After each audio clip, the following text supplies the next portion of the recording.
पुंडलिकावर झाले विठ्ठल श्री ज्ञानदेव तुकाराम पंढरीनाथ भगवान की जय राजा रामचंद्र भगवान की जय पवन सुत हनुमान की जय देव हरि श्री गणेशाय नमः श्री सरस्वती नमः हृदयेतम राम सर्वज्ञत्याजेनि बुद्धिद्रिय संज्ञानतेने काय वाचा मने नमः अज्ञान शरण गजेंद्र ग्रंथ करते श्री संत एकनाथ महाराज या ठिकाणी सांगतायत गजेंद्राचं आख्यान चालू आहे। या गजेंद्र आख्यान मधून एकच लक्षात घ्यायचं महाराज, भगवंतच आपला आहे, बाकी कुणीच नाहीये। अहो ज्याची 100च्या वरती पोर आहे त्या 100 पोरामधलं एक आलं नाही, मग आपल्याला 2-4 असते ती कोण येणार आहे सांगा बरं। 100 पोर ज्याचे आहेत त्या 100 मधलं एक आलं नाही, कुणीच आलं नाही। असा असणारा तो हत्ती मग त्याने विचार केला, हृदय अंतरात्मा सर्वज्ञ किंवा राम सर्वांचे हृदयवासी, राम प्रत्येकाच्या हृदयामध्ये आहे। मग हृदयातल्यालाच बोलवायचं, बाहेरचा तर कुणीच येत नाही, बाहेरचा सोडवायला येतच नाही। शेजेची कामीन दूर राहे, पत्नी सुद्धा आपल्याला सोडवायला येत नाही। मग विचार केला गजेंद्रानं, हृदयामध्ये जो आत्मा राम आहे त्याच रामाला हाक मारू, आणि त्याला हाक मारण्यासाठी बुद्धीला चालना देणारा, बुद्धीला ज्ञान देणारा तो भगवान परमात्मा आहे। आणि त्याच्यामुळं काया वाचा आणि मनानं अनन्य शरण तो गजेंद्र भगवंताला झाला आणि धावा करू लागला। भगवंताशी अन्याय शरण होता, पालटे देहाची नरेंद्र जे विपरीत ज्ञान तेही लक्ष्मण अवधार। आणि त्यावेळी सांगू लागले भगवंताशी अनन्य शरण होण्यासाठी मोठ्याने वाच पण सावकार, भगवंताला जर अनन्य शरण झालं तर देहाचं चिन्ह पालटत आणि इंद्रियाचं जे ज्ञान आहे ते असणाऱ्या ज्ञानामध्ये सुद्धा फरक पडतो। भगवंताला शरण झाल्याशिवाय ज्ञानच प्राप्त होत नाही, आणि ज्ञान प्राप्त होण्यासाठी भगवंताला शरण जावं लागतं। देवाला शरण गेला की इंद्रियाचं चिन्ह बदलतं आणि काय काय त्या ठिकाणी असणारं चिन्ह प्राप्त होतं, त्या ज्ञानाचं लक्षण ऐका। अन्यवित मन उत्नन चिंत होय चैतन्य घन बुद्धी होय समाधान अहंता संपूर्ण सोय विरे।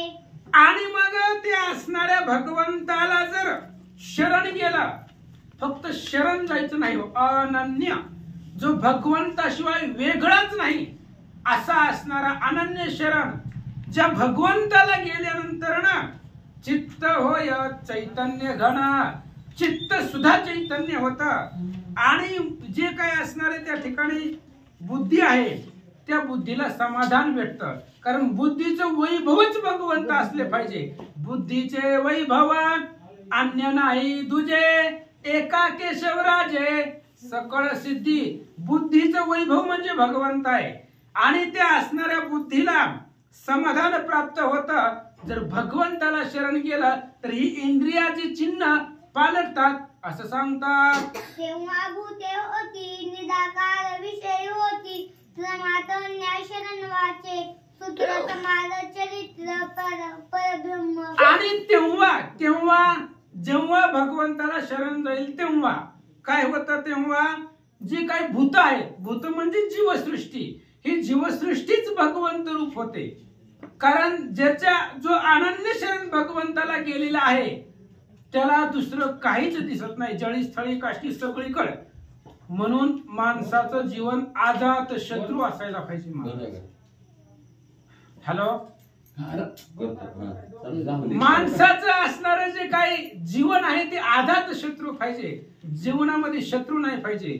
आणि जर शत्रूच नसेल तर मग सगळं असणारं जीवसृष्टी जी आहे ती परब्रह्म भासते, आणि विषय जे होतात ते विषय संपून जातात, विषयच त्या ठिकाणी विषय येतो त्यांचा झाला नारायण, विषयच भगवंत होतो। हे अनन्य शरण गेलेल्याचं सूत्र आहे, जसं गणितामध्ये सूत्र असतं तसं परमार्थामधलं सूत्र भगवंताला अनन्य भावानं शरण गेला की त्या ठिकाणी असणारं सर्व इंद्रियाचं चिन्ह पालटतं, प्रत्येक जीव चिदाकार वाटतो, अशा पद्धतीने सांगतात. स्वभावया अनन्य शरण पाहिजे भाग्य सत्व संपन्न तेने भाग्य गैजंद गहन करीतो नमन भगवंता. आणि भगवंताला अनन्य शरण होण्यासाठी काय पाहिजे हो? बहुत सुकृताची जोडी मनोनी विठ्ठल आवडी. अनेक जन्माचं पुण्य लागतं, पाहिजे भाग्य सत्व संपन्न. भगवंताला अनन्य शरण जाण्यासाठी भाग्य पाहिजे. थोडस उघड बोलतो, इथं येण्यासाठी भाग्य लागतं. इथं जे येतात तेच भाग्यवान आहेत, बाकी सगळे अभागी.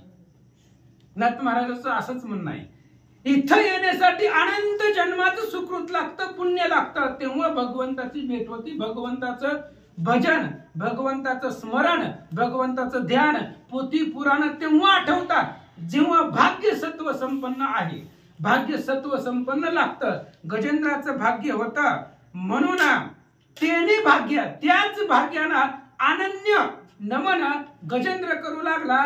ऐका, ओंकार रूप पूर्ण त्याची प्रकाशी चैतन्य गण त्या भगवंताशी नमन काय वाचा मने अन्याय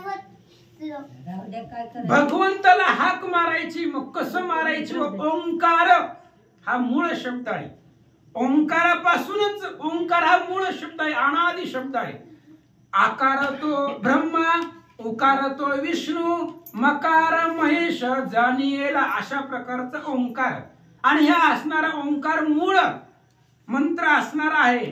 त्याच्यामुळं चित्तामध्ये चैतन्य घन प्रकाश निर्माण होतो आणि त्या प्रकाशानं भगवंताला अनन्य भावानं शरण गजेंद्र जाऊ लागला. ओमिते काशर भयते हे भगवंत गीतेचे निरवक्र स्वय बोलिला पुरुषत्व श्रोत्रम श्रोत्रम करा भयद वेदे बीजत्वे. आणि अशा पद्धतीने जे काही ब्रह्म स्वरूप आहे, ओंकार अक्षर हेच ब्रह्म आहे. कारण अक्षराचा कधीच नाश होत नाही. भगवंताची कीर्ती जगामध्ये अक्षरामधून येते. त्यामुळे अविनाशी असं असणारा अक्षरी ओंकार आहे. आणि ही ओंकार ब्रह्म आहे, याला पुरावा भगवद्गीता सांगतायत. भगवद्गीतेमध्ये हे वर्म आहे. ओंकार हा ब्रह्म आहे, त्याचं वर्म भगवद्गीतेमध्ये आहे. स्वतः भगवंत बोललेत. गीता कोणी सांगितले? समुखे आपण सांगेतो श्री विष्णू. श्री गीता हा प्रश्न अर्जुनेसी स्वतः भगवंताने सांगितलेला आहे. म्हणून स्वयंभूलीला पुरुष उत्तम, पुरुषामध्ये उत्तम असणारा भगवान परमात्म्याने स्वतः सांगितलेला आहे गीतेमध्ये. ओंकार हे ब्रह्म आहे आणि तिथून सर्वांची उत्पत्ती आहे. तिन्ही देव सुद्धा तिथूनच उत्पन्न आहेत. ऐका, कालबी सनातन स्वरवन उच्चल भय पूर्ण भूत भोवती चैतन्य गण त्या भगवंतांना मन अन्याद्वेत. त्या भगवंताला नमन आहे. कोणत्या भगवंताला? जो ओंकार बीज आहे. ओंकार हा बीज आहे. बीज म्हणजे बी, बी पासूनच सगळं उत्पन्न होतं. झाड लावायचं म्हणल्यावर आधी बी लावावं लागते. तसं ही ओंकार ही बी आहे. ओंकार ही बीज आहे, मूल मंत्र आहे. आणि तिथून स्वर वर्ण उच्चार तिथून सुरुवात झाली ते ओंकार पासून. आणि असा असणारा तो भगवान परमात्मा जो चैतन्य घन आहे, परब्रह्म मूर्ती आहे, अशा भगवंताला माझं अनन्य भावानं नमस्कार असो. श्री गणेशाय नमः. श्री प्रभु रामचंद्राय नमः. जो या सर्वाधिकारण स्वयाकार आपण त्या पुरुषोत्तमासी नमन अनन्य शरण अन्नत्वे. आणि ग्रंथकर्ते सांगतायत सगळ्याला कारण तो भगवान परमात्मा अनादि आहे. आतापर्यंत जी ओंकाराची बीज निर्मिती सांगितली, ओंकारापासून ब्रह्म, आणि ब्रह्म म्हणजेच भगवंत. पुरुषामध्ये उत्तम असणारा तो भगवान परमात्मा आहे. आणि ते असणाऱ्या भगवंताला जो सगळ्याचा आधी कारण आहे, आधी कारण म्हणजे मूळ आहे.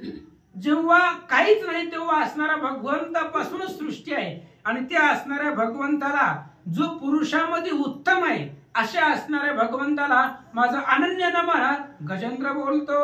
ब्रह्मा विष्णू आणि महेश हेही ज्याचे अंश ऐसा परेशा तो ईश नमन माझे त्या अन्नत्वे. आणि ब्रह्मा विष्णू आणि महेश हे सुद्धा ज्याचे अंश आहे तो परेश आहे, तो भगवंत आहे, तो परात्पर आहे, तो ब्रह्म आहे. ज्याच्यापासून ब्रह्मा विष्णू महेश निर्माण होतात तो ब्रह्म.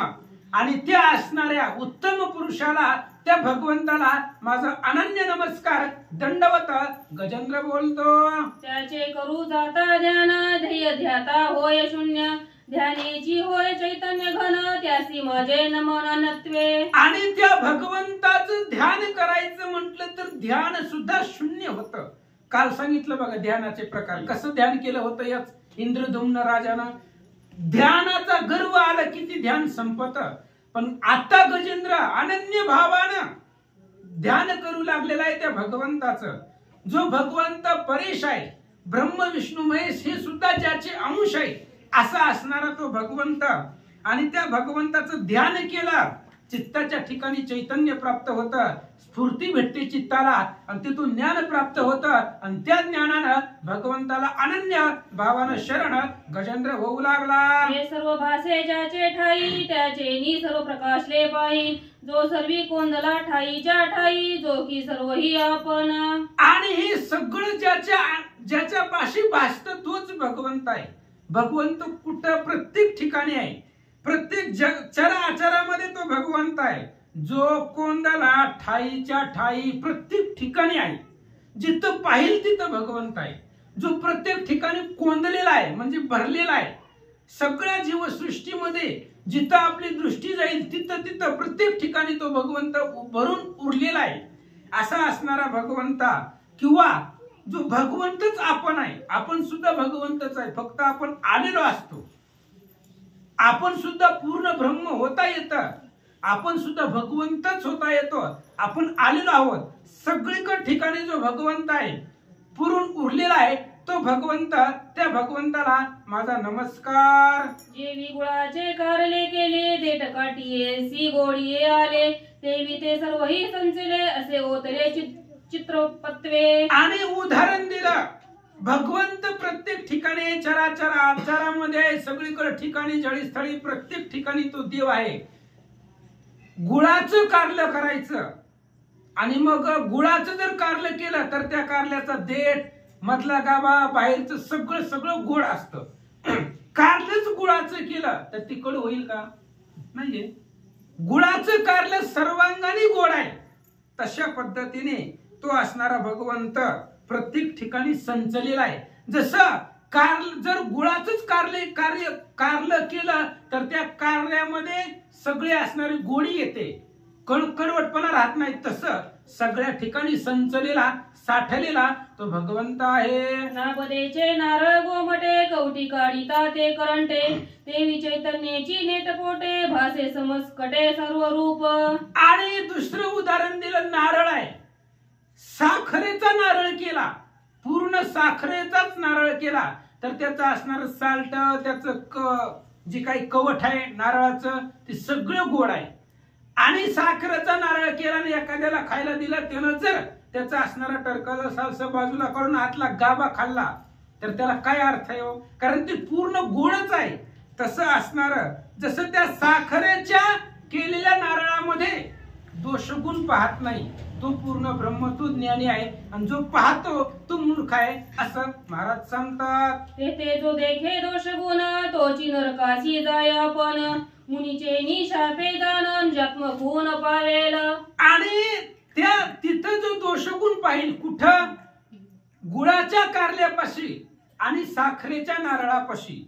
ते जसं सर्वांगाने गोड असतात तसं तिथं जर दोषगुण पाहिलं तर तो नरकाला जातो. आणि अशा पद्धतीची जी काही खून आहे ती खून प्राप्त झाली होती कुणामुळं? मुनीची शापे. मुनींनी काल शाप दिला होता. कशामुळे दिलेला होता? कालच सांगितलं. कशामुळे दिलेला होता? क्षुल्लक कारण होतं, फक्त नमस्कार केला नाही म्हणून शाप दिला. शाप देणं हे गौण आहे. त्या शापामधून भगवंताची प्राप्ती आहे. जर शापच दिला नसता तर या गजेंद्राला, हे इंद्रधुम्नाला कधी भगवंत भेटला असता का? नाहीये. म्हणून मुनीच्या शापानं, ऋषीच्या शापानं त्याला निजात्म खून जी आहे, आठवण आहे, ती आठवण लक्षात आली. काय आठवण आहे? तुका म्हणे तुझं सोडविना कोणी आणि एका चक्र पाणी वाचून या. ही जी खून आहे ही खून गजेंद्राच्या लक्षात आली आणि त्याच खुनेनं त्याच आठवणीनं तो भगवंताचा धावा करू लागला. जो कामी तू पणा परता अनन्य शरण त्या भगवंता ज्यासी नाही जन्म कथा मरण वार्ता तो नेने. आणि मेतूपणाच्या पलीकडचा तो भगवंत आहे आणि मेतूपणाच्या पलीकडे जिथं द्वेष नाही, अपराधी निरापराधी श्रीराम पाहे समान बुद्धी असा भगवंत. आणि त्या भगवंताला जन्म मरण नाही. जन्म मरण आपल्याला आहे, भगवंताला नाही. भगवंत डायरेक्ट येतो, तो गर्भाला जात नाही. एकदा अंबऋषासाठी गेले होते, अंबऋषासाठी जन्मसोशी गेले, त्यांच्यासाठी गर्भामध्ये गेले. बाकी भगवंत गर्भामध्ये गेले नाही, डायरेक्ट प्रकट झाला. ज्याला जन्मच नाही त्याला मरणाची भीती आहे का? जो जन्मालाच नाही त्याला मरणाचं टेन्शन आहे का? ज्याला जन्माचंही टेन्शन नाही, जन्माचीही गरज नाही, ज्याला मरणाची वार्ताच माहित नाही असा भगवंत. आणि त्या भगवंताला माझा नमस्कार. ज्यासी नाही जन्म कर्म त्यासी कैसे रूप नाम देहाविने गुण दोष कर्म धर्म धर्म असे ना. आणि ज्याला जन्म कर्मच नाही, कर्म कुणाला आहे? जो जन्माला आलेला आहे त्याला कर्म आहे, जो जन्मालाच नाही त्याला कर्म काय आहे? ही जी काय असणारी पाश आहेत, 7 पाश सांगितले, सप्तपाश, ही जन्माला आल्यानंतर न प्राप्त होतात. मग ज्याला जन्मच नाही त्याला बाकीचं काय आहे का? त्याला नाव नाही, त्याला रूप नाही, काही नाही, देह सुद्धा त्याला नाही. मग ज्याला देहच नाही त्याच्यामध्ये दोष कुठला? दोष कुणाला आहे? देह पाहता, देह जर पाहिला तर कोट्यावधी दोष आहे. आपण जर पुढच्याला देह रूपानं पाहिलं तर आपल्याला कोट्यावधी दोष दिसतील, पण त्याला जर आत्मत्वानं पाहिलं तर एकही दोष दिसणार नाही. बघा तुम्ही कोणाचंही कुणालाही समोर धरा, त्याला जर देह रूपानं पाहिलं आणि त्याचं पाठीमागचं बॅकग्राऊंड चेक केलं तर अखंडित दोष आहेत त्याच्यापाशी. पण जर तोच आत्मस्वरूपानं पाहिलं तर एकही दोष नाही. तसं त्याला देहच नाही त्या भगवंताला, तो जन्मालाच आलेला नाही असा असणारा भगवंत, ज्याला कर्म नाही, ज्याला धर्म नाही, त्या भगवंताला माझा अनन्य नमस्कार. ऐसा जो का भगवंत स्वलीला लोक संग्रहार्थ ब्रह्मा विष्णू शिवा समस्त अवतार धरित गुण कर्मे. असा असणारा तो भगवंत आहे. तो असणारा भगवंत अवतार धरतो, पण कशासाठी? लोकसंग्रहार्थ स्वतःच्या लीलेनं स्वसामर्थ्यानं अवतार धरतो. आणि भगवंताचे अनेक अवतार आहेत. आपल्याला फक्त 10 अवतार माहिती, बाकीचे अनेक अवतार आहेत. मेघधारा मोजवती पर्यंत नाही अवतारा, ऐसे माझे अवतार किती. किती अवतार आहेत भगवंताचे. पावसाच्या धारा जसं मोजता येत नाही तसे माझे अवतार मोजता येत नाही. मग ब्रह्मा विष्णू महेश हे जे अवतार आहेत ते अवतार भगवंताने धरलेले कशासाठी? लोकसंग्रहासाठी धरले. असा तो भगवंत, त्या भगवंताला माझा नमस्कार. उत्पत्ती काळी चतुरानन तोची स्थिती काळी विष्णू जान तोची प्रळयी त्रिनयन नाभा निधान गुणधर्मे. आणि तोच आहे, दुसरा नाही. भगवंत एकच आहे. आपण त्या ठिकाणी वेगवेगळे देव केलेले आहेत. आपल्याला फक्त देवदेव माहित आहे, देव माहित नाही. देवदेव माहिती आहे आपल्याला. आपुला तो एका देव करुणी घ्यावा तेने विना जीवा सुख नाही. भगवंताशिवाय सुख नाही. भगवंताला सोडलं तर एरती माईक दुःखाची जनिती. सगळं दुःख आहे. भगवंत एक सुख आहे, एक देव आहे आणि एकच आहे. इथं सुद्धा एकच सांगितलंय. जो उत्पन्न करतो, उत्पन्न करण्याच्या वेळेस जो ब्रह्मदेव आहे तो ब्रह्मदेव सुद्धा तोच आहे. प्रजापालन करणारा जो आहे, जो सांभाळ करतो भगवान श्री विष्णू, तोही तोच आहे. आणि संहार करणारा जो महादेव आहे तो सुद्धा तोच आहे. एकच आहे. फक्त गुण कर्मानुसार तो अवतार धारण करतो, नाहीतर तो एकच ब्रह्म आहे. अशा भगवंताला माझा नमस्कार. जोची पेरी तोची सोकरी तोची सवगणी ही करी तैसा एकची श्रीहरी गुणावतारी त्रिरूप. एकच भगवंत आहे. अनेक वेळा सांगितलंय भगवंत एकच आहे. जगामध्ये जेवढं जेवढं सत्व आहे, जगततळे जे जे सत्व ते सगळं एकामुळेच आहे. तो म्हणजे राम, तो म्हणजे ब्रह्म. असा असणारा भगवंत एकच आहे. जसं पेरतो तसं उगवतं असं म्हणतात. त्या पद्धतीने एकच भगवंत आहे, एकच श्रीहरी, एकच ब्रह्म आहे. फक्त वेगवेगळे त्यांना अवतार धरलेले आहेत. लोकसंग्रहासाठी तो अवतार धरत असतो. स्वतःच्या लीलेनं स्वसामर्थ्यानं तो अवतार धरतो. असा भगवंत सांगू लागले, नटनाना वेश मांडी संपादुनी सवेची सांडी तासी नाही घडामोडी तैसा परवडी भगवंता. उदाहरण दिलं महाराज. पिक्चर बघतो आपण, पिक्चर मध्ये हिरो असतो, तो हिरो कधी कधी स्त्रीचं पात्र करतो. मग तू खरंच स्त्री असते का? नाहीये. त्यांना आता भारूडकर बघा आजकालचे साड्या वगैरे घालतात, मग ती मूळ कोण आहे? तो पुरुष आहे. त्यानं अवतार स्त्रीचा धारण केलेला आहे. त्याचं कार्य संपलं, पिक्चर झाला की पुन्हा तो पुरुष जसा जसा आहे तसा होणारच आहे. तसं भगवंताचं तसंच आहे. पृथ्वी तलावरती येणं, अवतार करणं, आपलं कार्य करणं आणि जाणं, बाकीचं काही घेणं देणं नाहीये. अशा असणारा भगवान परमात्मा आहे. जसं पिक्चर मधल्या नटाला काहीच त्या ठिकाणी घडामोडी नसते, आपलं काम करून बाजूला होणं, तसं भगवंत आहे. तशा पद्धतीने तो भगवंत अवतार धरून कार्य करून पृथ्वीचा जी काही भार आहे तो भार उतरून परत माघारी जाणं, हे भगवंत. त्या भगवंताला माझा नमस्कार. नाना अवतार धरिता श्री हरिसी नाही जन्मकथा धरले अवतार सांडिता वर्ण वार्ता तो देणे. अनेक अवतार आहेत भगवंताचे आणि प्रत्येक अवतार धरलेला आहे. अवतार म्हणजे येणं, स्वतःच्या मनाने स्वतःच्या इच्छेने येणं, त्याला अवतार म्हणतात. मग त्याला मरण नाही. मरण कोणाला मरण आहे? जो जन्मलाय तो मरणार आहे, हे सूत्र आहे. जो जन्मलाय तो मरणार आहे. मग ज्याला जन्मच नाही त्याला मरण येईल का? जे आकारात आले ते नाशात पावले, जे जननी जठरी नाही जन्मले ते अमर झाले सर्वस्वे. असा असणारा भगवंत आहे. जो कुठल्याच गर्भाला प्रवेश न करता डायरेक्ट येतो, अवतार झाला की जातो. मग त्याला मरणाची वार्ता माहित नाही, त्याला जन्म माहित नाही. असा भगवंत आपापलं कार्य करून निघून जातो. त्या भगवंताला माझा नमस्कार. श्लोकांश तस्मै नमः परेशाय ऐसा परेशा परेश अनंत शक्तीचा तो ईश जो ब्रह्मनय देव जगदीशा. आणि अशा पद्धतीने जो भगवान परमात्मा आहे आणि त्या अनंत शक्तीचा जो ईश आहे, अनंत शक्ती ज्याच्या हाताखाली राबतात नांदतात, असा असणारा तो भगवान परमात्मा आहे. आणि जो ब्राह्मणाची सेवा करतो, गरज पडली तर भगवंताने लात सहन केले ब्राह्मणाची. ब्राह्मणाचा पूर्ण सहकारी असणारा भगवान परमात्मा आहे. आणि तो परम पुरुष आहे, परमात्मा आहे. त्या भगवंताला माझा नमस्कार. जो अरूप रूप परिपूर्ण अनंत रूपे धरी आपण त्या भगवंतासी लोटांगण अनन्य शरण अच्युता. आणि त्याच भगवंताला माझं लोटांगण, ज्याला रूपच नाही, ज्याला नाव नाही, ज्याला काहीच नाही, असा असणार तो भगवान परमात्मा आहे. अनंत रूप अनंत वेशी देखील मेत्यासी. अनंत रूप भगवंताने धरलेले आहे आणि त्या भगवंताला माझं लोटांगण आहे. कारण ज्याला रूपच नाही, परिपूर्ण असणारा तो भगवान परमात्मा आहे. ज्याचे अनेक रूप आहेत, त्या भगवंताला माझा नमस्कार. मज सारिके अति दीन स्वार्थी विमुख पशु समान तुझ आलिया अनन्य शरण पास छेदन तू करीसी. आणि यावेळेस गजेंद्रजी सांगतायत, माझ्यासारखे अतिदीन केवळ पशु आहे. हत्ती म्हणजे काय आहे?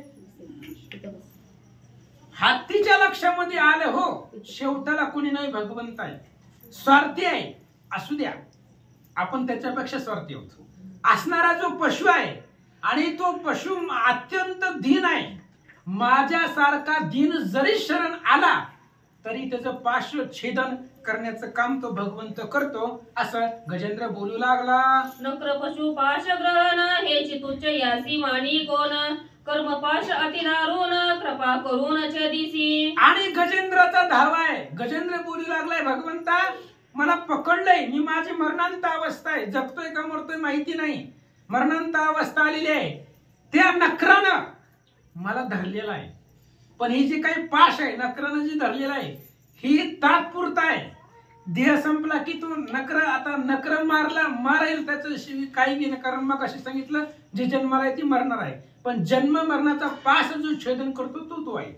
हे नक्राचं पाश आहे, ह्याच्यापासून कुणीही सोडवाल, पण जन्म मरणाचा जो पाश आहे त्या पाशामधून बाजूला काढणारा तो एक भगवंत आहे, असं गजेंद्र बोलू लागला. शरणागतांचे पाश छेदन स्वस्वरूपी होते लीन ऐसी कृपा पूर्ण करून आपुले मुक्तपण द्या देसी. आणि जो तुला शरण आलेला आहे त्या शरणांगताचे पाश, सगळीच पाश त्या भक्ताला, त्या शरण आलेल्याला जेवढे जेवढे पाश आहेत त्या सगळ्या पाशाचं छेद, त्या पाशाचं बंधन तोडून टाकून तू स्वतःच्या स्वरूपावरती लीन करतो. आपणा सारिखे करीती तात्काळ, लगेच करतो. कुणाला?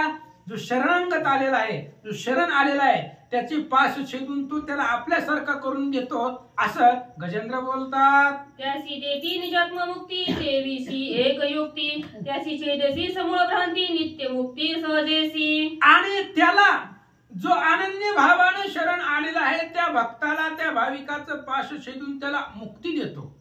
हे तुझं कार्य आहे, तुझं कर्तव्य आहे. कुणीही असू द्या, याती भलते नारी नर, कुणीही असू द्या, कुठल्याही जातीतला कुठलाही असू द्या, अनन्य भावानं शरण आलेला तो त्याला मुक्ती देऊन टाकतो, फुकटची रोकडी. आणि असा असणारा त्याला आपल्यासारखं करून टाकतो. त्याची जी भ्रांती आहे, भ्रम आहे, तो भ्रम समूळ छेदून टाकतो. असा तू भगवंत आहे. सहज मुक्ती त्या भाविकाला, त्या भक्ताला, त्या शरणांगताला प्राप्त होते, असं गजेंद्र सांगतात. ऐसिया श्री हरी कृपावंत, माझे नमन अन्यनता, तुझेही नमने भगवंता, दिसे अप्तता सर्वानुभूती. आणि अशा पद्धतीचा श्रीहरी अत्यंत कृपावंत आहे, अफाट कृपा आहे भगवंता. भगवंत एवढा कृपाळू जगात कुणीच नाहीये, कुणीच नाही महाराज. भगवंत एकदा नाव घ्यावं प्रेमानं, किती तुमचं पाप असू दे संपून टाकतो, असा असणारा तो भगवंत. आणि त्या असणाऱ्या भगवंताला अनन्य भावानं शरण जाणारा तो असणारा गजेंद्र आहे. तुझ्यामुळं असणाऱ्या त्या भगवंताला माझा नमस्कार, असं सांगतात. सर्वभूती हृदयस्थ आत्माराम तो भगवंत, दृष्टीपणे सदोदित असे नांदत प्रतिशरीरी. आणि प्रतिशरीरी नांदतो, प्रत्येक शरीरामध्ये तो भगवंत राहतो. भगवंत कुठं नाही. मम वंश जीवलोके जीवभूत सनातन, मनशिष्टानिंद्रियानी प्रकृती स्थानी कर्षती. प्रत्येक शरीरामध्ये, प्रत्येकाच्या हृदयामध्ये तो असणारा भगवंत राहतो. सर्व भूती हृदय असताय, प्रत्येक भूतामध्ये, प्रत्येक जीवामध्ये अंतरात्मा राहणारा तो भगवंत आहे. आणि त्या भगवंताला माझा अनन्य भावाने नमस्कार. गजेंद्र बोलू लागला. पुढचं आपल्याला काही येत नाही. वरच्या पॅरेग्राफमध्ये खाली आहे. डोळे आहेत म्हणजे दगड बसले तसं. या आतमध्ये बसा. या श्री गणेशाय नमः, श्री सरस्वती नमः. भगवंताची सर्वाभूती, म्हणून मने नित्य प्राप्ती, भगवत कृपेने ही ख्याती भक्त पावती, अनन्य तत्वे. आणि असा असणारा भगवंत आहे. त्या भगवंताची जी काही कृपा आहे ती सर्व भूतावरती आहे. अंतकरणापासून सेवा केली, भगवंता कृपेची ती ख्याती आहे. आणि भगवंताचे भक्त अनन्य भावानं शरण गेला की भगवंत त्यांच्यावरती निश्चितच कृपा करतो, असं या ठिकाणी सांगतात. प्रत्येक दृश्य आहे मात, भूतास बाह्य सदोदित, देखणे पणे भगवंत, दृश्य दृष्टादित कोंदला. आणि असा असणारा तो भगवंत प्रत्येक ठिकाणी आहे. दृश्य आणि दर्शन ह्या असणाऱ्या त्रिपुटीमध्ये सुद्धा भगवंत कोंदलेला आहे. सबाह्य आहे, तो सदोदित आहे, प्रत्येक ठिकाणी आहे, चर आचारामध्ये तो भगवंत आहे. अशा असणाऱ्या भगवंताला माझा नमस्कार. प्रभत ब्रह्मा सनातन, हे भगवंताचे अभिधान, त्यासी माझे अनन्य नमन, पाश बंधन छेदावया. आणि त्या असणाऱ्या भगवंताला माझा अनन्य नमस्कार आहे. जी काही पाश आहे, मला पाश, माझ्या आतापर्यंत जीवाचे जे पाश आहेत ते पाश छेदून टाकण्यासाठी त्या भगवंताला माझा नमस्कार. भगवंताची कृपा नवता, कदा न तुटे अहममता, हे अहममतेची कथा ऐक आता सांगेन. भगवंताची कृपा झाल्याशिवाय कधीच अहममता तुटत नाही. त्या अहममतेचं कारण सांगतो, ऐका.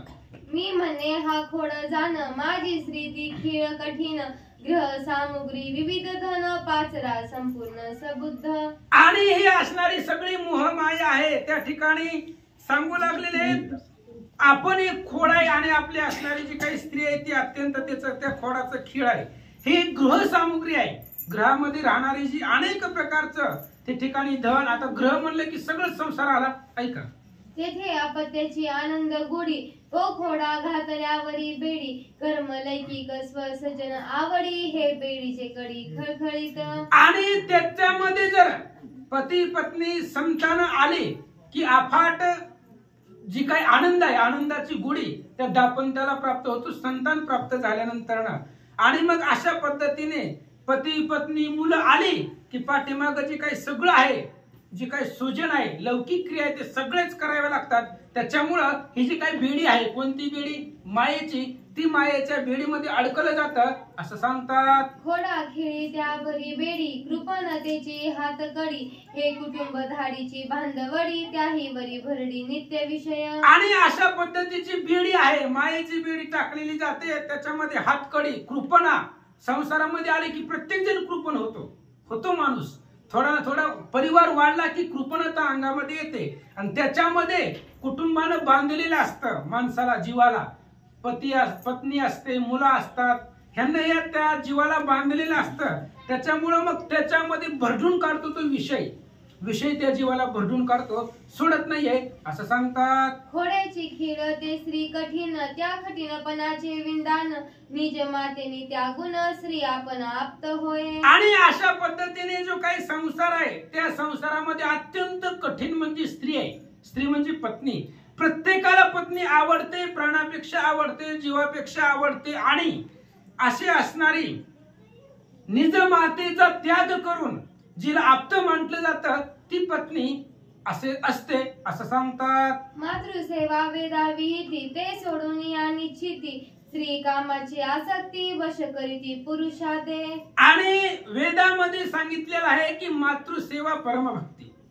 भगवंत आईची सेवा केली की भगवंत प्राप्त होतो. ही मातृसेवा करणं हीच भक्ती आहे असं वेदामध्ये सांगितलेलं आहे. पण ती सगळं सोडून देतात आणि आपल्या पत्नीलाच आप्त मानतात असं सांगतात. दरवेशियाचे वानर जैसे पुरुषाची वश करी तैसे नाचवी तैसे नाचे बैसे अनारिसे न करवे. आणि वानर जसं पुरुष, आपण गारुड्याच्या खेळामध्ये वानर त्याला जसं नाचवलं जातं तसं तो नाचतो. तशा पद्धतीने स्त्री संसारामध्ये आहे, तिच्या शब्दाच्या बाहेर पुरुष जात नाही. कोणती असू द्या, कोणाचाही संसार असू द्या, प्रत्येकजण स्त्रीच्या अधीन आहे. आई वडिलांची सेवा केल्यानंतर भगवंताची प्राप्ती होते. हे सगळं विसरून जातात. हे वेदामधले शब्द आहेत आणि त्या स्त्रीला आपलं मानलं जातं असं महाराज सांगतात. जैसे पाहिले काश्वान तैसा होय श्री अधीन लाविल्या लागे वस वसून वारिल्या मौन धरून राहे. आणि जसं आपण एखादा पाळतो, ती पाळल्यानंतर मालकाच्या शब्दाच्या बाहेर तो जात नाही, कधीच जात नाही. जसं मालक म्हणाल तसंच, तशा पद्धतीने स्त्रीच्या शब्दाच्या बाहेर जात नाही. जसं मालक नाचविल तसं असणारा आपण पाळलेला तो नाचवतो, नाचतो. तशा पद्धतीने स्त्री जसं वागविल तसं पुरुष वागतो असं नाथ महाराज सांगतात. मातृसेवा भुक्ती मुक्ती जे म्हणती ते माता त्यागिती स्त्री कामाची आसक्ती ज्ञाते होती अति भ्रांत. आणि स्त्री कामाची आसक्ती आहे. आसक्ती म्हणजे इच्छा आहे आणि एवढी दुर्धर आहे. जे लोक म्हणतात आईची सेवा केली की भगवंत प्राप्ती होते, मातृसेवनानं भक्ती मुक्ती भेटते, असे ज्यांचं म्हणणं आहे, तीच आईची पूजा करत नाहीत, आईची भक्ती करत नाही, तेच स्त्रियांच्या अधीन जातात. कितीही ज्ञानी असला तरी तो स्त्रियेच्या अधीन जातो. एवढे सामर्थ्य त्या स्त्रीमध्ये आहे असं सांगतात. मातृसेवा भुक्ती मुक्ती स्त्री आसक्ती नरक प्राप्ती ऐसे व्याख्यान जे करती तेही मानती स्त्री आप्त. अशा पद्धतीचं इथं बसून जे सांगतायत, काय सांगतायत? आई वडिलांची सेवा केल्यानंतर ना भक्ती आणि मुक्ती प्राप्त होती असं जे व्याख्यान करतायत. आणि स्त्री सेवनानं नरकाची प्राप्ती होते असं जे सांगतात ते सुद्धा स्त्रीच्या अधीन जातात असं सांगतात. भ्रांती माझी सप्तपाश अहंदार पुत्र पाश ग्रह धन पाश आशा पाश सातवा. आणि भ्रांती आहे म्हणून सप्तपाश आहे. ह्या सप्तपाशानं जीव बद्ध आहे, बांधून टाकलेला आहे. पहिला मोकळा होता, नंतर ना जन्माला आल्यानंतर तो बांधला जातो. 7 पाश आहेत. कोणते कोणते सांगितले? अहम पाश आहे, दारा पाश आहे, पुत्र पाश आहे, गृह पाश आहे, धन पाश आहे, सुजन पाश आहे आणि 7वा आशा पाश. अशा प्रकारचे पाश आहेत. ह्या पाशानं त्या जीवाला बांधलं जातं असं सांगतात. सत्संगती नाही जासी राम नावट ना ठवे त्यासी जे गुंतले कर्म पाशी हृदयस्थेची नवे भेटी. आणि सत्संगाची ज्यांना प्राप्त नाही त्यांना राम आठवत नाही. राम आठवण्यासाठी अनेक जन्माचं सुकृत लागतं तेव्हा राम आठवतो. राम नाम मुखाला येण्यासाठी सुद्धा अनंत जन्माचं भाग्य लागतं. संताची संगत लागते. संताची संगत झाल्याशिवाय राम नाम त्या ठिकाणी आठवत नाही. आणि राम नाम ज्याला आठवत नाही ते कर्मपाशामध्ये गुंततात. जे राम नाम आठवतात ते सगळ्या पाशामधून मुक्त होतात. पण जे रामाला विसरतात ते संसारामध्ये गुंतून राहतात असं नाथ महाराज सांगतात. सप्तपाशांचे छेदन करावया एक सत्संग जाण त्या सत्संगाचे महिमान सावधान अवधारा. सप्तपाशाचं छेदन करण्यासाठी एकच सत्संगाची गरज आहे. त्या सत्संगाचं महिमान सांगतो ऐका. अजन्म जन्म सोमवंशी आयो नियोजन जन्म सूर्यवंशी एक शशिले पुतण्याची कटिकेची पैयक. गणेश गणपतीला वंदन करून प्रभू रामचंद्राचं स्मरण आणि सद्गुरूला शिवण कथेचं अनुसंधान. या ज्यावेळेस असणाऱ्या जगतामध्ये अराजक मानलं जातं, पाप त्या ठिकाणी जास्त होतं आणि पुण्य कमी होतं, त्यावेळेस असणारी पृथ्वी माता बी असणारी डवलली जाते, हादरली जाते. आणि असणाऱ्या धर्माचाच असणारा सांभाळ करण्यासाठी, दुष्टाचा नाश करण्यासाठी भगवंताला आणि अवतार घ्यावा लागतो. पण भगवंत असणारा आयोनी संभव अवतार घेतात.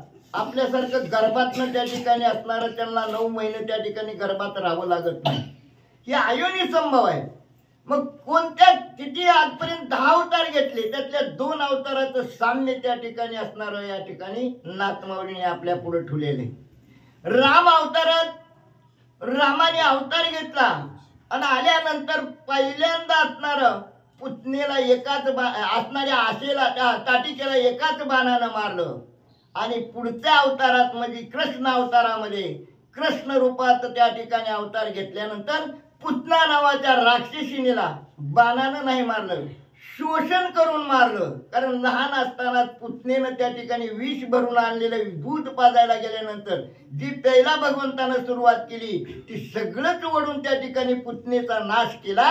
असं दोन्ही असणाऱ्या अवतारामध्ये आणि निरूपण केलं. एक एक गुरुपुत्र आणिला, एक एक गुरु योग सिद्धीनेला, एक एक गोवर्धन उचलेला, एक एक बांधिला शिळशी तू. अजब न भूतून भविष्य असा अवतार घेतल्यानंतर अखिल कोटी ब्रह्मांड नाही काय त्या ठिकाणी काय करू शकणार नाही. हो मी बोलविता वेद बोले, मी चालविता सूर्य चाले, वृक्षाचे पानाले सत्ता जेते असे मुंगीचेही अंतर जाणे. मग ह्यांना हे काय का राम अवतारात त्या ठिकाणी असणारा सागरावर असणारे पाषांतरले, दगडात आली सेतू बांधला. आजपर्यंत कुणी बांधणार बी नाही, बांधू बी शकणार नाही. तर कृष्ण अवतारात त्या ठिकाणी काय केलं, नित्य करंगोळीवर त्या ठिकाणी गोवर्धनगिरी पर्वत धरला, सगळ्या गोकुळाचं रक्षण केलं. एवढं असणारं त्या ठिकाणी कार्य असणाऱ्या आणि अवतारामध्ये दोन्ही एकाच भगवंतानं 2 अवतार घेतले, एक कृष्ण रूपानं एक राम रूपानं. असं असणारं त्या ठिकाणी असणारं दोघांचं समसाम्य आणि या ठिकाणी सांगितलं. एक सोडून मातेची सोय गेला गोकुळाची, एक सांडून निज राज्याची वनवासी दंडकी. अवतार घेतला दोघांनी त्या ठिकाणी होते. एकानं काय केलं, जन्मल्या आईला सोडलं आणि गोकुळात प्रवेश केला. एकानं काय केलं, एवढं मोठं राज्य अभिषेक उद्या होणार आहे पण त्या सिंहासनाला लात मारली आणि वनवास पत्करला. एवढं अभिनव कार्य असणाऱ्या आणि या भगवंतानं दोन्ही अवतारामध्ये केलेलं दोघांचं असणारं साम्य दाखवू लागले. जागे नव्हता कोणाची मथुरा नेली द्वारकेची, राम अयोध्ये निज गजऱ्याची वैकुंठीची सोय नेली. भगवंताच्या अखिल कोटी ब्रह्मांडाला एक आहे, मी करीन दृष्टी वाकुडी पाडीन ब्रह्मांडाची उतरंडी. एवढं असणारा कर्तुम अकर्तुम अन्यथा कर्तुम असणारी शक्ती जिच्या जवळ आहे अशा भगवंतानं अभिनव कार्य केलेलं या ठिकाणी दोन्ही अवतारातलं त्या ठिकाणी प्रमाण आणि नाथ माऊली आपल्या पुढे देऊ लागलेले. एकानं काय केलं, माणसं जागा व्हायच्या अगोदर मथुरा त्या ठिकाणी हलवली आणि द्वारका त्या ठिकाणी समुद्रात नेऊन त्या ठिकाणी निर्माण केली. लोकांना कळलं बी नाही आपण मथुरे चौका द्वारके चौथी केवढा अभिनव केलं. आणि एकानं त्या ठिकाणी राम अवतारामध्ये सगळे अयोध्यात असणारी वैकुंठाला घेऊन गेले. एवढं असणार अभिनव आणि कार्य या दोघांनं केलं. एक लोनिया लागे आपण मातेपाशी करी रुदन, एक सीता शोक जाण करी रुदन वनवासी. दोन्ही बी अवतारात त्यांनी कार्य. तुम्ही इकडे बघताव का आम्ही इकडे वाढ भिताडाला सांगायचं काय तिकडे बघण्यासाठी. याला वाठी करायची तुम्ही मग इकडून येते का इकडून येते काय मावशी एकानं काय केलं दोघांनी अवतार घेतला. पण देवाला बी त्या ठिकाणी असणारा मनुष्य जन्माला आल्यानंतर कृती होतीच लहानपणामध्ये. लहानपणासाठी त्या ठिकाणी लहान असताना आईपाशी रडला कशासाठी लोणी मागण्यासाठी.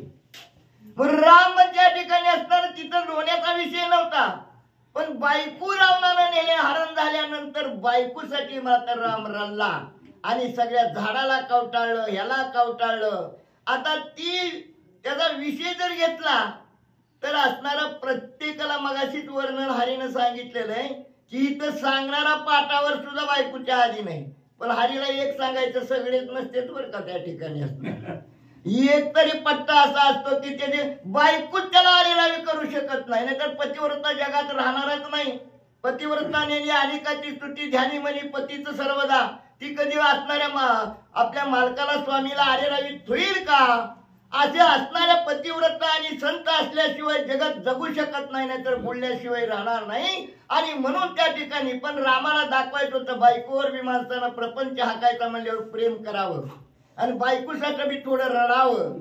असं त्या ठिकाणी असणारं दोघांचं साम्य आणि आपल्या पुढं मांडलं. टाकोनी मारिला काळ यवन वाळी मारिला चिंतोरण, शशुपाळ दैत्य कंदन खर दूषण श्रीरामे. कृष्ण अवतारात त्या ठिकाणी कृष्णाने काय केलं काळी यवनला त्या ठिकाणी समोरून मारता येत नव्हतं. वरदान होतं. वरदान तर पाळलं पाहिजे. ठकून मारला त्या ठिकाणी काळ्या यवनाला. इकडे राम अवतारात रामाने काय केलं सुग्रीवाच्या आडून वाळीचा काटा काढला. समोरासमोर मारू शकत नव्हते. त्याचा विषय वेगळा येतो. तुम्ही म्हणताना असं एवढा पराक्रमी अखिल कोटी ब्रह्मांड नायक असताना सुग्रीवाच्या आडून का बाण मारला तर आपल्याला वेळ नाही विषय सांगण्यासाठी. तर विषय असा आहे एका ह्याच्यात ठकून मारलं. इकडे असणारे एकाच्या आडून बाण मारला त्या ठिकाणी. कृष्ण अवतारात त्या ठिकाणी असणारे जी उन्मत्त झालेले होते कंसाधिक असणारे त्या ठिकाणी जी असणारे जरासंधासारखी त्या ठिकाणी अशा सर्व राक्षसाचा त्या ठिकाणी नायनाट केला. राम अवतारात त्या ठिकाणी खर दूषण त्रिशिराचा आणि रामानं काटा काढला. कंसच्या नूर्द निर्दळन मारिले रावण कुंभकर्ण, उग्रसेना राज्य स्थापन लंका भुवन बिभीषणा. कृष्ण अवतारात काय केलं भगवंतानी कंसाचा आणि चाणूरचा त्या ठिकाणी असणारा अंत केला आणि उग्रसेनाला सिंहासनावर आरूढ केलं. राजा बनवलं त्या ठिकाणी. इकडे राम अवतारात कुंभ असणाऱ्या रामाने काय केलं असणाऱ्या त्या ठिकाणी कुंभकर्ण आणि रावणाचा आणि असणाऱ्या त्या ठिकाणी इंद्रजिताचा अंत केला आणि लंकेचं राज्य त्या ठिकाणी बिभीषणाला अर्पण केलं. श्रीराम व्रत एक पत्नी कृष्ण ब्रह्मचारी स्त्रिय भोगोनी, कृष्ण तारिले गोकुळावणी जगद्वारणी राम नाम. आणि मग त्या ठिकाणी असणार रामाचं आचरणच असं आहे. रामाने 10 अवतार असणाऱ्या भगवंताने आजपर्यंत घेतले. पण एक अवतार असा केला की त्याप्रमाणे जगानं वागावं. म्हणजे तुम्हाला ज्याच्यासाठी तुम्ही साधना करता ज्याच्यासाठी तुम्ही असणारी आराधना करता ज्याच्यासाठी तुम्ही असणारा अट्टास करता कशासाठी सुखाची प्राप्ती व्हावी घरात शांतता राहावी याच्यासाठीच ना मग त्या ठिकाणी असणार. म्हणून असणारा त्या ठिकाणी भगवंतानं आचरण करून दाखवलं. सांगून जग ऐकतच नाही. किती आता मला सांगा सकाळी टीव्हीवर किती महाराजाची कीर्तनं लागते ती सगळं असणारं भावगीतं लागते ती सगळं काही लागतंय. पण त्या ठिकाणी असणारं आचरणात बदलच पडत नाही. सांगून ऐकत नाही ती. मग आपण करून दाखविल्यावर त्या ठिकाणी जग आपल्या मागे येईल असा मानस भगवंताचा झाला म्हणून राम अवतार धरला. आणि राम अवतारात असणारा या नरदेहाला आल्यानंतर माणसानं एकच पत्नीचं व्रत धारण रामानं करून दाखविलं. एक पत्नी सोडून सर्व स्त्रिया असणाऱ्या माते समान मानल्या गेल्या म्हणून एक पत्नी एकच बाण. एकदा बाण रामाचा सुटला की कार्य केल्याशिवाय माघार येत नव्हता. एक पत्नी एक बाणी एक वचनी. एकदा मुखातनं शब्द गेला की शब्द खोटा नाही झाला पाहिजे त्या ठिकाणी असणार असं आचरण त्या ठिकाणी असणार. आणि रामानं करून दाखवलं म्हणून राम अवतार झाला. म्हणूनच आजपर्यंत जग सुखानं चाललेलं आहे. नाहीतर चाललं नसतं एवढं असणार रामानं. आणि जगापुढे आदर्श ठेवला. ऐसे करिता हरी कीर्तन व्यास जरा जर पुत्र पावन चोरटा वाल्मिकाचे जाणे रामायण शिववंद. काय असणार भगवंताच्या नामामध्ये किती तारक आहे, किती असणारा महिमा आहे या ठिकाणी वर्णन केला. ही असणारा जनी जनी नाम गायलं. ही असणारं रामायण कुणी लिहिलं माहितीये का? 7 रांजण ज्याच्या पापानं भरलेली होती त्या वाल्या कोळ्याचा वाल्मिक ऋषी बनला. मग आपल्या हातून तर किरकोळ चुका झालेल्या असतील. एकदा लक्षात आलं की आपण चुकीचा मार्ग धरलाय, तो मार्ग सोडून संतांची संगत धरली तर तुम्ही बी असणार ऋषी बनल्याशिवाय राहणार नाही. तुम्ही बी त्या ठिकाणी असणार. कारण त्या नामात ताकद, तुझ्या नामाचा महिमा तुझा न कळे मेघश्यामा.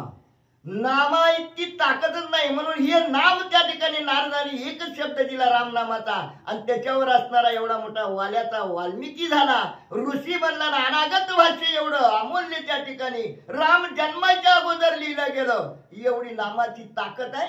एवढंच नाही, कृष्ण अवतारामध्ये जारद पुत्र त्या ठिकाणी असणारा व्यासाची उत्पत्ती कुठे झाली? पराशर ऋषीपासून झाली त्या ठिकाणी सत्यवतीच्या पोटी. आणि त्या असणं मत्स्यगंधेच्या पोटी. आणि त्या जारद पुत्राकडून महाभारत एवढं मोठं प्रख्यात त्या ठिकाणी. रामायण सोडून जेवढं बी पुराण आहे, जेवढी बी ग्रंथ आहे तेवढं असणारं व्यास लिखित आहे.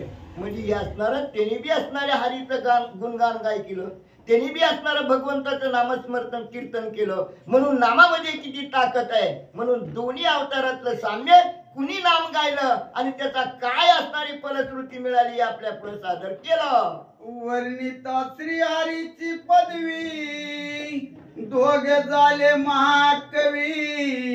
त्या दोघाचे ग्रंथ गौरवी मुक्ती सर्वी पाविजे. या दोघांनी त्या ठिकाणी भगवंताचं गुणवाद गायलेलं आहे. या ठिकाणी हे जे ग्रंथ निर्माण केले त्यांनी असणार. हे रामायण म्हणा, महाभारत म्हणा, दोन्ही अवताराचं जनी जनी त्या ठिकाणी यांचा जन्म त्या ठिकाणी कसा झाला. पण त्या नामाच्या सानिध्यात नामधारक बनल्यानंतर एवढी महान मोठी पदवी त्यांना प्राप्त झाली. वाल्मिक ऋषी बनले गेले. आणि आज तागायतपर्यंत त्यांच्या लिखाणावर सगळं असणारं जगत आणि या रामायणाचं महत्व त्या ठिकाणी कळलं गेलं. दुसरी गोष्ट त्या ठिकाणी व्यासाने बी त्या ठिकाणी नामधारक बनले गेले. आणि एवढं मोठं महाभारत विश्वापुढे त्या ठिकाणी असणार आणि पुढे ठेवलं गेलं. म्हणजे नामात किती शक्ती आहे. म्हणून नामामुळे त्या ठिकाणी असणारा साधकाचं नामामुळे काय होतंय माहितीये का? आपल्या अंतःकरणामध्ये जे विषयानं घर केलेलं आहे, जे षडरिपून त्या ठिकाणी ताबा घेतलेला आहे, त्या षडरिपूचं निर्दळन होतं. हे खरे वैर आहेत, बाह्यकारी वैरीच नाही. काम, क्रोध, मद, मत्सर, दंभ आणि अहंकार हे आत बसलेले वैर आहेत. जोपर्यंत आत आहेत तोपर्यंत त्या ठिकाणी आपल्या ठिकाणी भगवंत त्या ठिकाणी असणारा उपस्थित होऊ शकत नाही. जोपर्यंत तुमची चित्त शुद्धी होत नाही. साधना कशासाठी? चित्त शुद्ध करण्यासाठी. चित्त शुद्ध तरी शत्रू मित्र होती. व्याघ्रही न खाती सर्पतया. अघात ते इथं विष ते अमृत. विष सुद्धा अमृत बनलं पाहिजे, पण चित्त शुद्धी व्हायला पाहिजे. आणि चित्त शुद्धी सहजासहजी होत नाही. अगोदर या असणाऱ्या नामामुळं ही असणारे शत्रू त्या ठिकाणी बाहेर हाकलले जातात. कारण एकदा इंद्रियाला नामाचा चाळा लागला की नामात एवढी पावर आहे, हे शत्रू आपल्या असणाऱ्या हृदयाच्या ठिकाणी राहतच नाही. आणि ज्यावेळेस हृदय मंदिर त्या ठिकाणी असणार अंतकरण शुद्धी होईल त्यावेळेस मग जनाबाईचा की असणार त्या ठिकाणी हृदयी बंदी खाना केला आत विठ्ठल कोंडीला, किंवा माझ्याच हृदयी भगवंत तो भगवंतची मूर्तिवंत, तेने काय नव्हे प्राप्त सभाके संत त्रिजगती. मग भगवंत जर हृदयात प्रगट झाल्यावर आपल्याला काय कमी आहे? आशा राहतच नाही ना. म्हणून आपल्या ठिकाणी अवस्था अशी झालेली आहे की ही असणारे यांनी घर धरल्यामुळं आपल्याला नामाचा महिमा, हे नामावर काय काय होत आहे म्हणून त्या ठिकाणी असणारं विवरण आपल्या पुढे मांडलं.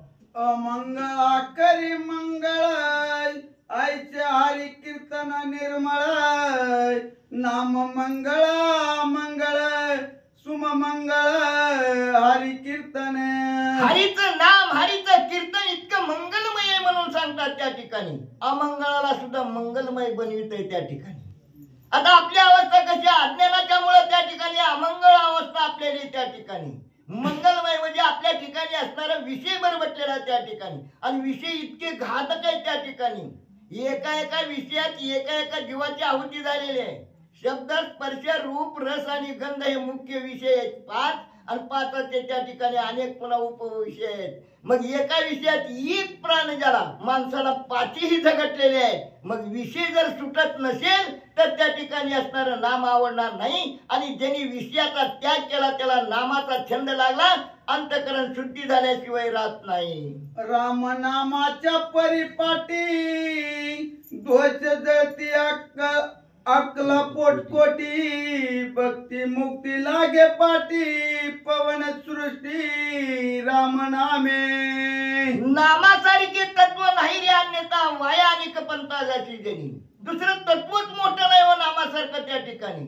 नामामुळे दोष आजचा कोट्यावधी निघून जातात आणि पुढे दोष होऊ शकत नाही. की नामधारक बनल्यानंतर त्याचं आचरण शुद्ध होतं, त्याची वाणी शुद्ध होते, तो खोटं कधी बोलत नाही, तो चोरी कधी करीत नाही, सत मार्गाने त्या ठिकाणी असणार संसार त्या ठिकाणी आनंदानं करतो.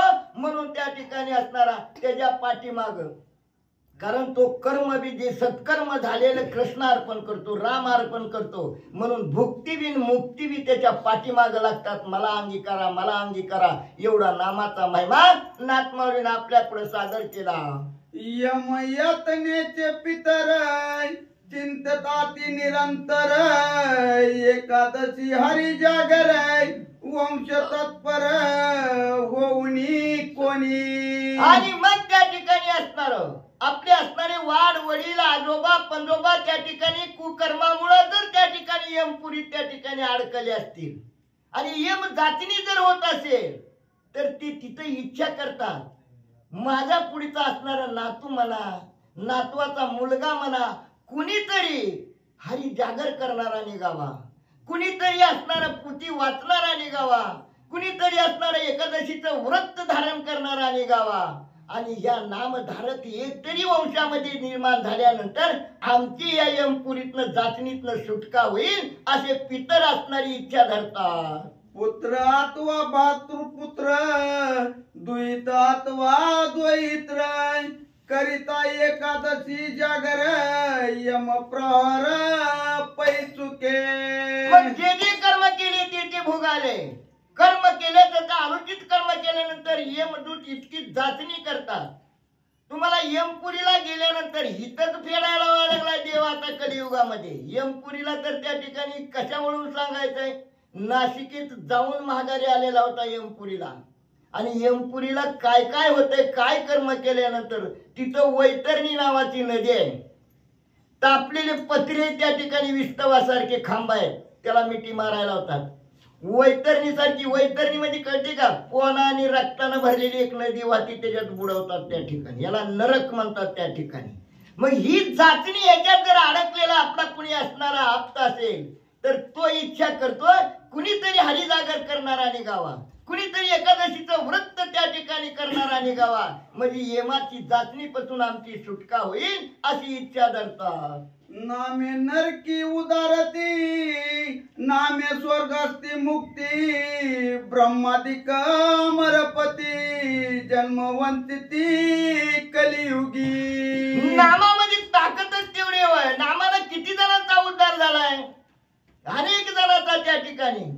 कानोपात्रासारख्या त्या ठिकाणी वेशीच्या मुलीचा उद्धार झाला, अनेक लोकांचा जे नामधारक झाले त्यांचा उद्धार झाला त्या ठिकाणी.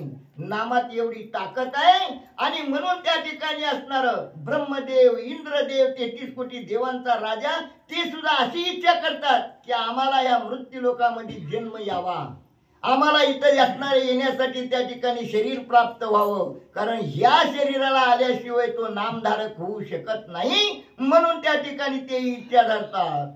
कलियुगाची थोर ख्याती, नामासाठी लोभ मुक्ती, स्त्रियादी अत्यंत जी उदरती, नाम कीर्ती दाटुकी. नामात लई ताकद आहे वर त्या ठिकाणी असणार, पण नामधारक कवा बनतो त्या ठिकाणी असणार ज्याचा लोभ सुटला जाईल, ज्याचा मोह सुटला जाईल, ज्याला धनाचा त्या ठिकाणी मृतिकी समान त्या ठिकाणी धन मानतो. कुणाला मानतो त्या ठिकाणी? याला लिंक लावावं लागते, संतांची संगत धरावं लागते, सद्गुरूच्या चरणाला लागावं लागतं. सद्गुरूची कृपा झाल्यानंतर त्या ठिकाणी दिसणार तेवढं नाश पावणारी वस्तू आहे. मग नाश पावणाऱ्या वस्तूविषयी आपण अभिलाषा धरावी का? मूर्खपणाचं लक्षण आहे. म्हणून तो साधक धनाची अपेक्षा करीत नाही, आप्तजनाची आशा धरीत नाही. कारण का? हे आप्तजन त्या ठिकाणी ह्या जन्मापुरतेच असतात. पुढच्या जन्मात दुसरीकडे आपल्या कर्मानुसार त्या ठिकाणी जन्म घ्यावा लागतो. मग तिथं दुसरीच असणारी बायका मुलं असतात.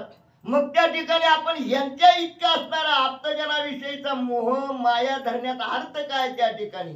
आणि ही मोह माया ममता आशा भुली वासना तृष्णा कल्पना एक आहे का त्या ठिकाणी असणार? आणि कल्पना तर लई वाईट त्या ठिकाणी. नुसतं बसल्या बसल्या कल्पना केली, उद्या जर मला 1 कोटीचं तिकीट लागलं तर कुठं जातो त्याचा पत्ताच लागत नाही. म्हणून माऊलीने इथं खंडन केलंय. कल्पनेपासून कल्पिला जो ठेवा, तेने पडे गोवा नेणे हरी. दिदल्या वाटून फळप्राप्ती कैची, इच्छा कल्पनेची व्यर्थ वापा. इच्छा वेते जवळी हरीचे चरण, सर्व नारायण देतो तुझं. एवढं माहित असताना कल्पना कशाला करावी? नाताने खंडन करून टाकलं. आणि म्हणून असणाऱ्या प्रत्येक साधकाला सावध करून ठेवलं. म्हणे नामात नामधारक बना आणि नाम म्हणून आणि नाम धरलं. तुम्ही म्हणता नामात काय एवढी ताकद आहे? कारण भगवंताला त्या असणारा जो जर साधक त्या ठिकाणी दास बनला, नामधारक बनला की भगवंताचा दास बनतो. आणि दास बनल्यानंतर भगवंताला त्याच्या संकटाचं निवारण करावं लागतं. का? पडता जड भारी दासी आठवावा हारी, मग तो पडवणे दीक्षिण आड घाली सुदर्शन. कितीतरी असणारे सिद्धांत आहे, दृष्टांत आहे त्या ठिकाणी असणार. भगवंत त्या ठिकाणी आजचा बी अध्याय त्यासाठी. आणि भगवंत धावत कसे येतात, नकराचं असणारं सुदर्शन चक्रानं कसं थोबाड फोडतात हे आपल्याला ऐकायला मिळणार आहे. पण दास व्हावं लागतं. आणि हा दास आणि गजेंद्र झालेला आहे. आणि म्हणून त्या ठिकाणी नामात ताकद आहे. म्हणून नामदेव महाराजांनी एकाच असणाऱ्या कडव्यात सांगितलं, सापडले नाम नामयाशी, आता कुठे जाशी देवा. देवा तू कुठे? कारण देव दिसत नाही ना. तुझं सगुण म्हणू की निर्गुण, तू एकच येऊ. निर्गुण आहे देव. मग देवाला पकडायचं कसं? नाम नाम रूपी कासरा हातामध्ये आला. देवा कुठे बी जा, वळलं की नामधारकाला त्या ठिकाणी कासरा वळला. पांडुरंगाला किंवा रामाला उभा राहावं लागतं, ते जे असणारा मदत करावं लागते. म्हणून नामात सर्वस्व ताकद त्या ठिकाणी बहाल केली. नामाची नाही स्नान बंधन, नामाची नाही विद्या विधान, आसनी भोजनी शेण जाण, नाम पावन हरीचे. नाम पावन आहे हो, आणि नामातच शांती. तुम्ही जे म्हणता मला सगळं आहे हो, लय धन आलं, सगळं आलं, गरिबी गेली, पण घरात शांतता कशी मिळेल त्या ठिकाणी? तुमचं अज्ञानच नाही गेल्यानंतर शांतता कशी मिळेल त्या ठिकाणी असणार? दृष्टीत एखादी कृती दिसली की तुम्हाला द्वैत निर्माण होतं. ह्याला असं केलं, त्याला तसं केलं, ह्याला कमी दिलं, ह्याला वाईट दिलंय, किती त्याला आणि ती त्याला. कुटुंब असावं 4-5 जणाच्या मुलाचं, आणि 4-5 जणाच्या बायका, आणि 4-5 जणाच्या त्या ठिकाणी 2-2 मुलं. केवढा खळबळा झाला. आणि ते कुटुंब वागवायचं म्हणल्यावर अज्ञानात काय अवस्था होती सांगायची गरज नाही, प्रत्येकाला अनुभव आहे. हित त्या ठिकाणी मग अज्ञानामुळे त्या ठिकाणी नामाची ताकद कळत नाही, नाम ऐकण्याची इच्छा धरत नाही. आणि ही ऐकायला बी त्याला पुण्यच लागतं. इथं येत नाही ती भौत सुकृताची जोडी म्हणून विठ्ठल आवडी. सुकृत जर पाठीमाग असलं तर त्याला या असणाऱ्या नामाची आवड होती, नाहीतर ते घरात निवांत. ती म्हणली एखादं ज्याला सुकृत नसेल ती म्हण काय कीर्तन लावले, रोज त्या ठिकाणी झोप येऊ देत नाहीत. शिकल्या लोकांना त्या ठिकाणी दोषण दिल्याशिवाय राहणार नाही. त्याला कळतच नाही नामात काय ताकद आहे. अरे किती दिवस आहे तू कोण आहे हे तरी तुला माहित आहे का? आणि शेवटला तुझा देह सुद्धा तुझ्या संग येत नाही, येतच नाही की. तू आलास कुठून, जायचंय कुठं त्या ठिकाणी तुला माहित नाही, तरी सुद्धा तू किती आशा किती असणाऱ्या इच्छा प्रगट करतो. म्हणून नामामध्ये एवढी ताकद आहे. ह्याच्यासाठी त्या ठिकाणी नामधारक व्हा असं असणार या ठिकाणी आपल्या जवळ आणि त्या ठिकाणी मांडलं. निध सुरा निध सेजेची नामस्मरण जयापासी ब्रह्मादिका वंदिती त्याची चौमुक्तीशी माहेर. अहो तुम्हाला मुक्ती पाहिजे ना, त्या ठिकाणी असणार त्या चारीबी मुक्त्या तुमच्या घरी असणाऱ्या, त्या ठिकाणी तुमचं माहेर घर म्हणून त्या ठिकाणी असणार आणि उपलब्ध राहतात त्या ठिकाणी. कशा? जो साधक जागृती स्वप्न आणि सुषुप्तीमध्ये नामाचं खंडनच झालं नाही पाहिजे, अखंड नामधारक बनला पाहिजे.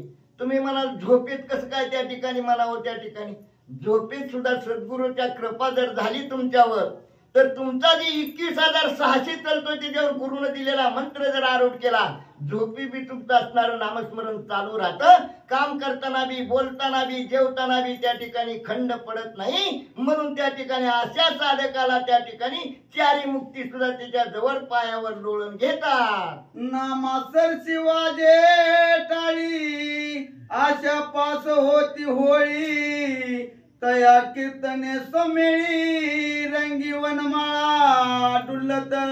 वनमाळी डुलत, माळा नाही त्या डुलत, वनमाळी डुलत. त्या ठिकाणी असं जर कीर्तन करणारा साधक असला तर भगवंत सुद्धा त्या ठिकाणी आदर्श रूपानं नाचल्याशिवाय राहत नाही. या ठिकाणी ते जे असणार नामधारक जर झाला तर आशा पास निवारण. ही आशा पास लई जबरदस्त आहे बरं का. आणि हीच ताटी काय रामाने एकाच, नाहीतर राम स्त्रीला कधी बाण मारित असतो का त्या ठिकाणी. ही आशा असणारी एवढी मोठी राक्षसी नाही. हिचा खालचा वट खाली लागलेला आणि वरचा वट आकाशाला गेलेला आहे. किती बी उद्यात म्हणते तिचा पोटच भरत नाही त्या ठिकाणी. 10 बिल्डिंगा झाल्या तरी ती म्हणते 4थी कवा बांधली, 5वी कवा 11वी कवा बांधली त्या ठिकाणी. हिचं तोंड लई मोठं आहे त्या ठिकाणी, समाधानच राहत नाही व त्या ठिकाणी असणार. अशी अवस्था या आशीला त्या ठिकाणी अगोदर रामानं म्हणून त्या ठिकाणी निस्त पितृवचन ऐकल्या बरोबर एवढं मोठं असणारं अयोध्येचं राज्याचं सिंहासन लाटाळलं आणि रामानं वनवास पत्करला. हे आचरण आपल्या पुढे सादर केलं. हरि कीर्तनी भक्तांत हरि के नाचे भगवंत चरण राजे तुळबिषित असे डुलत स्वानंदे. स्वानंद स्वस्वरूपाचं ऐक्य केल्यानंतर साधकाला स्वानंद प्राप्त होतो. एवढंच नाही, तुम्ही हरि कीर्तनामध्ये जर रंगून गेला तर भगवंत सुद्धा त्या ठिकाणी असणारा इतका आनंद होतो, इतकं डुलत जातात त्या ठिकाणी असणार आनंद असणार. त्या ठिकाणी भगवंताला आनंदाच्या डोई आनंद तरंग. भगवंताचा आनंद एक रूप आहे. म्हणून नामधारक बना. नामामध्ये त्या ठिकाणी सगळ्या असणाऱ्या आणि दुःखातनं तुम्ही दुःख नाही तो त्या ठिकाणी तुमच्या मनाच्या कल्पना आहेत. मन नेहमी संकल्प विकल्प पाळतं. नामा असणार त्या ठिकाणी आधी मनमुंडा आणि मग ब्रह्मदुंडा. श्री गुरुभ्यो नमः. श्री सीतारामचंद्राय नमो. संकीर्तन सुखाचे निउद्भटे मज वैकुंठी न कंठे रवी वाह्या तुटे सुख न वाटे मजा. काय भगवंताला वाटतंय? हे नामकीर्तन सद्भक्त जर गाया लागले आणि गायन करावं त्या ठिकाणी गायनाला स्वर असावं आणि असणारा त्या ठिकाणी स्वरात त्या ठिकाणी असणारा त्या ठिकाणी आनंद निर्माण होतो, बाहेर पडतो त्या ठिकाणी. स्वर नसल्यानंतर आबद्ध होतं त्या ठिकाणी. म्हणून ज्यावेळेस नारदाला सुद्धा त्या ठिकाणी असणार गायन करायला त्या आसोला पुढी लावल्यानंतर नारदाला सुद्धा आश्चर्यचकितचा धक्का बसला त्या ठिकाणी. एवढं सुंदर सरस्वती सारखं गायन करणारा आपला बी स्वर त्या ठिकाणी असणार. आपण अनेकांचे आपल्याला स्वर गायला त्या ठिकाणी. पांगुळ आहे, हरिपाठ आहे, त्या ठिकाणी पसायदान आहे. स्वरबद्ध गाऊन बघा तुम्ही त्या ठिकाणी, त्याच्यातला आनंद तुम्हाला प्राप्त झाल्याशिवाय राहणार नाही. म्हणून हे असा असणारा साधक जर असणारा गुणनवाद हरीचं कीर्तन करू लागला तर भगवंत म्हणतात मला वैकुंठाला दम निघत नाही, मला खाली येऊन त्या असणाऱ्या कार्यक्रमात नाचावं वाटतं असं भगवंत म्हणतात. मुरडोणी योग्यांचे मानसी धावणी जाय कीर्तनासी ते चितिष्ठे हरणीशी स्वानंदेशी डुल्लता. एवढा स्वानंद निर्माण भगवंताला होतोय. भगवंत म्हणतात त्या ठिकाणी असणार योग्याकडे सुद्धा मी जात नाही. जो योगी आहेत ना हिमालयात बसलेली त्या ठिकाणी असणारा योगी कसा असतो माहिती आहे? योगी पावन मनाचा, सहाय्य अपराध जनाचा, याला योगी म्हणतात त्या ठिकाणी. कुणाला बी योगी संज्ञा लागत नाही. त्या योग्याला सुद्धा त्या ठिकाणी मी डावलतो आणि जिथं हरिकीर्तन चालू आहे त्या हरिकीर्तनामध्ये येऊन मी त्या ठिकाणी नाचतो आणि मग मला त्या ठिकाणी स्वानंदाची प्राप्ती होते, मला आनंदाचा आनंद वाटतो असं भगवंत सांगतात. माझ्या भक्तांची आवडी हरिकीर्तनी गाली उडी कीर्तन सुखाची मज गोळी कडो विकडी नाचता. देवाला भान राहत नाही. माझ्या भक्ताचे असणारं कीर्तन करायला नंतर त्या असणाऱ्या भक्ताच्या विषयीची इतकी आवड आहे म्हणतात देव म्हणला त्या ठिकाणी असणार. त्याने जर कीर्तन करायला सुरुवात केली तर मी आल्यानंतर कसं नाचतोय, मला नाचताना कोण नावं ठेवतोय याचं सुद्धा भान राहत नाही म्हणजे त्या ठिकाणी. कसाही नाचतो पण कीर्तनात नाचल्याशिवाय मला असणारा आणि मी थांबत नाही. कारण त्या कीर्तनातलं जे असणारं ते आनंद आहे, जे असणारा अनुभव आहे ते मला त्या ठिकाणी प्राप्त होतो असं असणारं भगवंत सांगतात. भगवंते निज गुह्याची सांगितले नारदापासी म्हणून तोडी हरी कीर्तनाची आरणीशी डुल्लत. अहर्निशी डुल्लत. नारद ऋषी, महर्षी नारद ऋषी अखंड नारायण नारायण नारायण या शब्दाशिवाय वैखरीला वळणच लागलेलं नव्हतं. कारण ही इंद्रिय इतकी लाचावलेली असते का, लाचावले म्हणे लागलीचे गोडी ते जीवेनं सोडी ऐसे झाले. आपली जीभ अशी लाचावलेली आहे, थोडं जर खारट आंबट झालं तर लगेच ताट बाजूला सारते. नामाकडे कधी वळत नाही त्या ठिकाणी. म्हणून जिभीला ते खाण्याचा विषय सोडून दे म्हणावं. खारट असू तुकाराम महाराज कसं म्हणते, आम्ही काय खातो आम्हाशी ना ठाऊक त्या ठिकाणी. आळणी झालेली भाजी सुद्धा त्या ठिकाणी तुकाराम महाराजांना त्यांना त्याच्यावर भानच नव्हतं ना. त्यांचा आनंद गोडी कशात होती, नामामध्ये होती. म्हणून विठ्ठल विठ्ठल विठ्ठल असं नामस्मरण करणारे असे साधक संत होऊन गेले. म्हणून त्या ठिकाणी या नामाचा महिमा त्या ठिकाणी. आणि ही गुह्य स्वतः भगवंतांनी नारदाला सांगितलं होतं. म्हणून नारदांनी भगवंताचं त्या ठिकाणी असणारं पटलं गेलं. म्हणून अखंड अहर्निशी असणारे नारद स्वामी कीर्तनात दंग झाले होते. नामे निर्मुक्त महादोषी ओसवस्ती मै लोकासी तीर्थी मरती उपवासी यमनियमेशी लंगणे. आणि मग असणार त्या ठिकाणी नामधारकाला काय होतं, नामामुळे त्या ठिकाणी असणार महान पापातलं पाप झालेला सुद्धा त्या ठिकाणी असणारा दोष मुक्त झाल्याशिवाय राहत नाही. एवढी नामामध्ये शक्ती आहे. आणि हे नामाला काही अडचण आहे का? नामाला काही पैसे लागतात का? लय सोपे. नामस्कीर्तन साधन पै सोपे. जळतील पापे जन्मांतरीची. असंख्य असणारी पाप सुद्धा नामस्मरण जर धारक बनला तर ते नाम पात्र तसं पाहिजे त्या ठिकाणी असणार. नाहीतर कुणी बी नाव घेतं की सरळ देवळात गेल्यानंतर. अखंड नामधारक बनण्याला महत्व आहे. त्याच्यातनं त्या ठिकाणी असणारा महान दोष लागलेला सुद्धा मुक्त होतो असं असणारं त्या ठिकाणी नामाची ताकद आणि या ठिकाणी वर्णन केली. नाम गजरेची निर्मुक्ताय वै पाय चित्र गुप्त कोरी पाणे अवगीतेता कर्म निर्मुक्त हरिनामे. भगवंताचं राम नाम जर त्या ठिकाणी अखंड धारक साधक बनला गेला तर चित्रगुप्ताची वही कोरी त्याच्या नावानं त्या ठिकाणी निघली जाते. तुम्ही म्हणताल चित्रगुप्त कोण आहे त्या ठिकाणी असणारा? हा येमाचा असणारा कारकून आहे. आणि हा चित्रगुप्त आपण झोपीतनं उठल्यापासून झोपेपर्यंत जेवढं बी आपलं बोलणं असू, कृती असू, मनाचा विचार असू, मी कालच सांगितलं 3 प्रकारचं कर्म घडतं आपल्यातून, कायिक वाचिक आणि मानसिक. या तिन्ही कर्माचा लेखाजोखा तिथं. पण राम नाम धारकाला त्या ठिकाणी असणार त्याची वाचा बी त्या ठिकाणी सत्य असते, त्याचं कर्म बी सत्यच असतं आणि त्याचं मन बी त्या ठिकाणी असणार नामामध्ये लीन झाल्यामुळं मनामध्ये असणारा विचार वाईट कधी येऊ शकत नाही. त्या साधकाची वही त्या ठिकाणी कोरी पडली जाते. चित्रगुप्ताला ह्या असणाऱ्या साधकाविषयी काहीच त्या ठिकाणी लिहावं लागत नाही. एवढं नामामध्ये शक्ती सांगितली. राम नामाची प्रथा गाडी वहीची पाने खोडी ना मोडी अवघी वहीच उघडी केली रोकडी हरिनामे. अहो नामाची ताकदच एवढी त्या ठिकाणी असणार. अक्षर खोडायचं बिन मांडायची गरजच नाही. अवघी वहीच त्याच्या नावाची कोळी निघली जाते. एवढं नामामध्ये शक्ती, कारण त्याचं कर्मच असणार राम अर्पण झाल्यामुळं त्या ठिकाणी असणार कर्माची बाधा त्या साधकाला लागू शकत नाही. एवढी नामामध्ये ताकद आहे असं सांगितलं. ऐसे करीता कीर्तनाय श्रोते वक्ते दोघे जनाय होती आनंदी मग्नाय आनंद गण श्रीराम नामे. आनंद गण कुठं मिळतो? आनंद कुठं मिळतो? आनंदाच्या डोई आनंद तरंग. आणि मग त्या ठिकाणी असणार नामामध्ये दंग झालेला त्या ठिकाणी असणार. आपल्यावर त्या ठिकाणी असणार उदाहरण दिलं.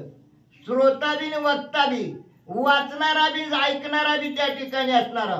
ती ऐकणारा जर त्या ठिकाणी असणार त्या पद्धतीचं श्रवण करीत असेल तर तो असणारा, कारण श्रोत्याला जास्त वक्त्यापेक्षा महत्व आहे त्या ठिकाणी असणार. कारण श्रोते तुम्ही महेशाच्या मूर्ती. राम नाम जर सगळ्यात कुणाला आवडत असेल तर महादेवाला. आणि शतकोटीचं बीज त्या ठिकाणी कंठामध्ये धारण केलेलं आहे ते म्हणजे असणारं महादेवाने. आणि म्हणून त्या ठिकाणी श्रोते तुम्ही महेशाच्या मूर्ती, तुम्ही महादेवाच्या अधिष्ठानामध्ये आहे. श्रवण कसं करावं? त्या ठिकाणी कानी जे पेरिले डोळा ते उगवले. राम म्हणल्या बरोबर कानात शब्द गेला की धनुष्यधारी रामाचं चित्र डोळ्यात उभा राहावं. या नाव श्रवण त्या ठिकाणी असणार. पण आपलं लक्ष दुसरीकडेच, कोण आलंय बाहेर काय बघावं, इकडे गेलावं वरदार वरदा.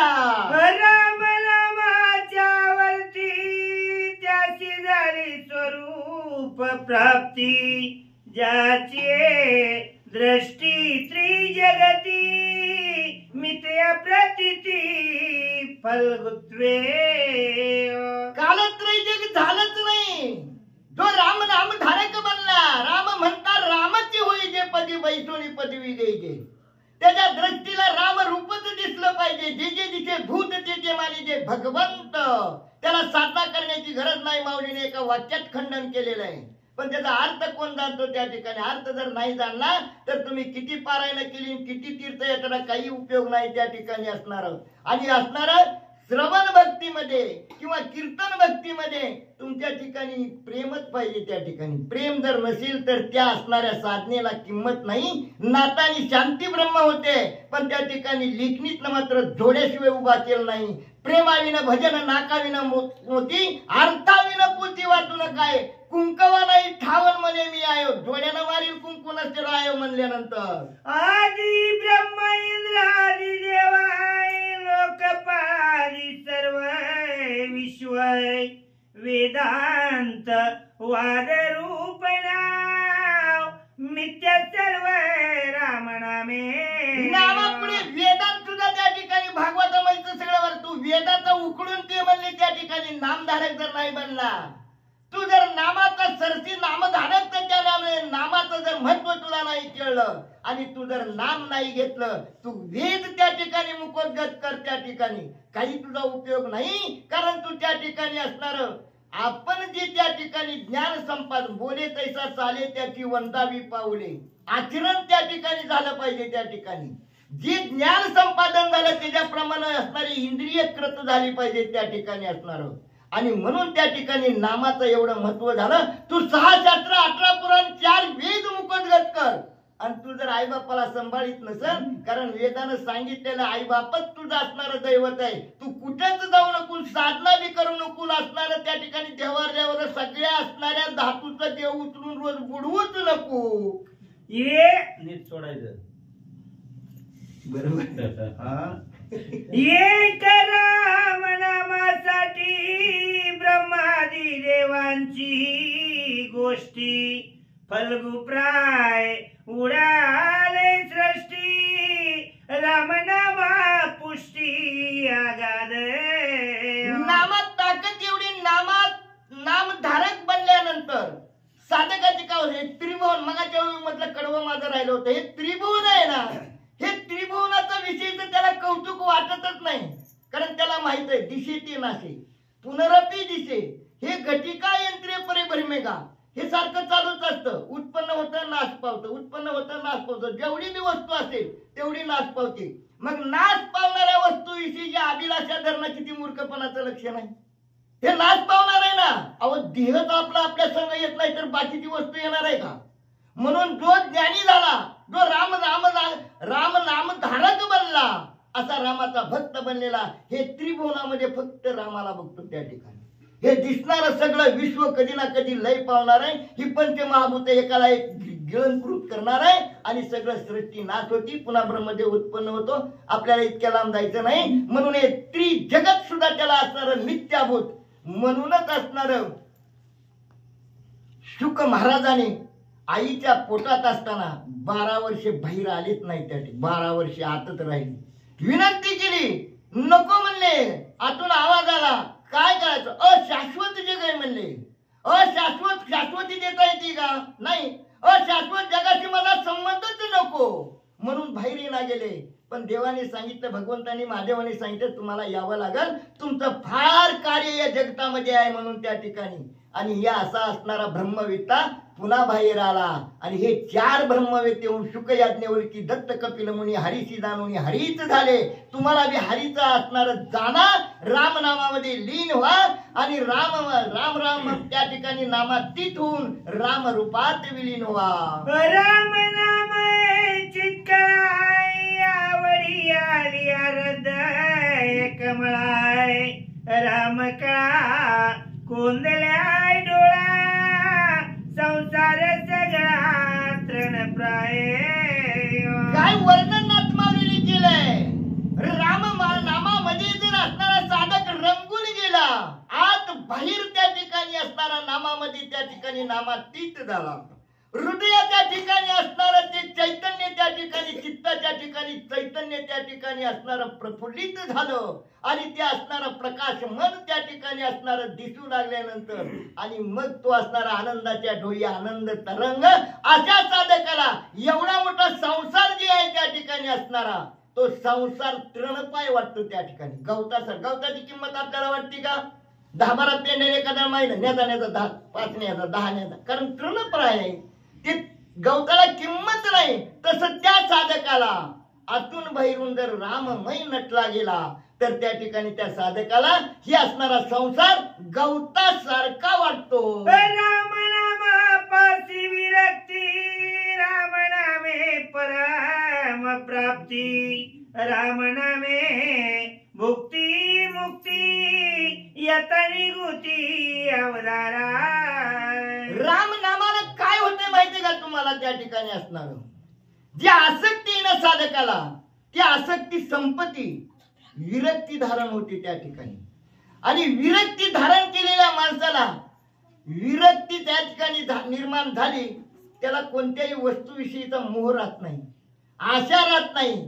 आणि मग त्या ठिकाणी विरक्ती धारण झालेला साधक अखंड नामामध्ये लीन होतो आणि भगवंताच्या रूपाशी ऐक्य करतो त्या ठिकाणी. आणि म्हणून सर्व काही त्याला प्राप्त होतं.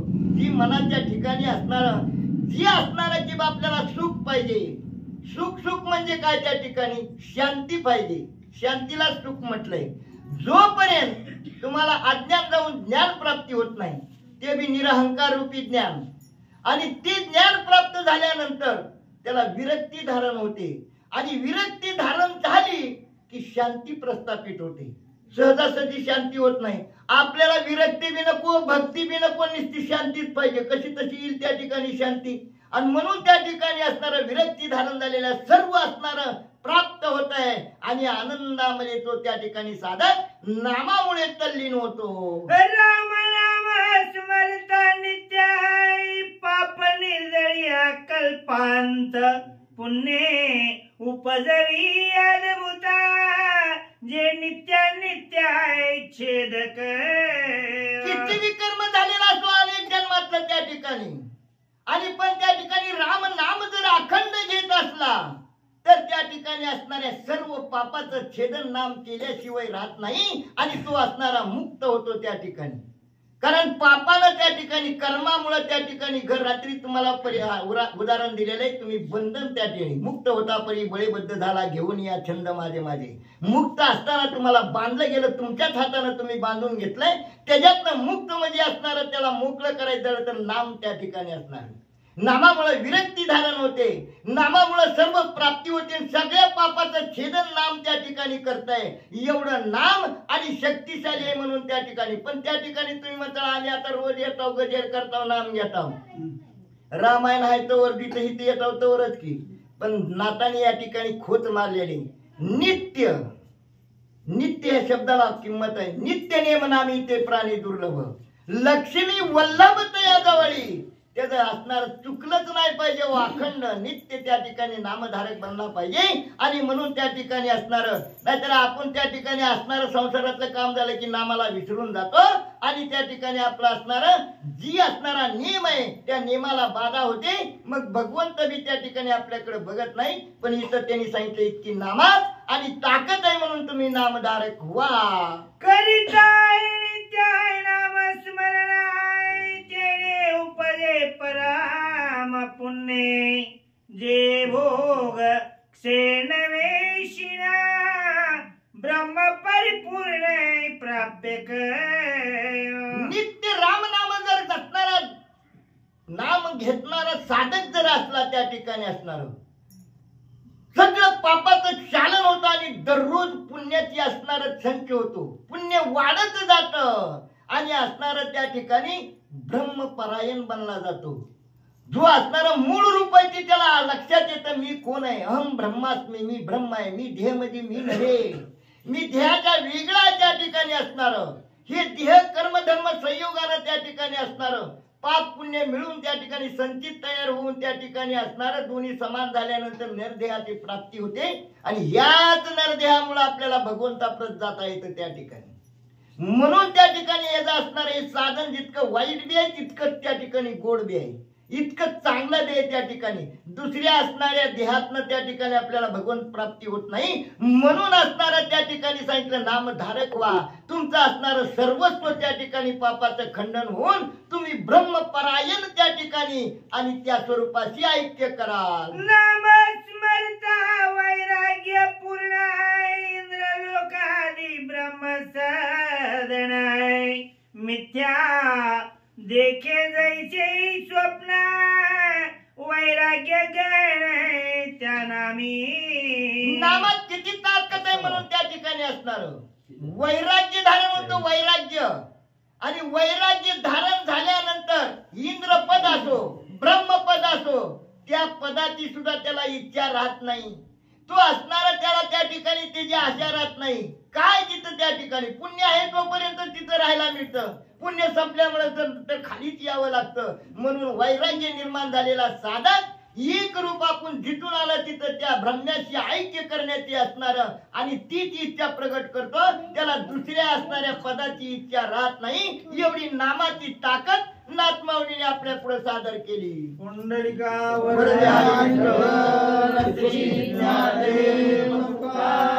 पंढरीनाथ भगवान की जय. राजाधिराज प्रभु रामचंद्र भगवान की जय. पवन सुत हनुमान की जय.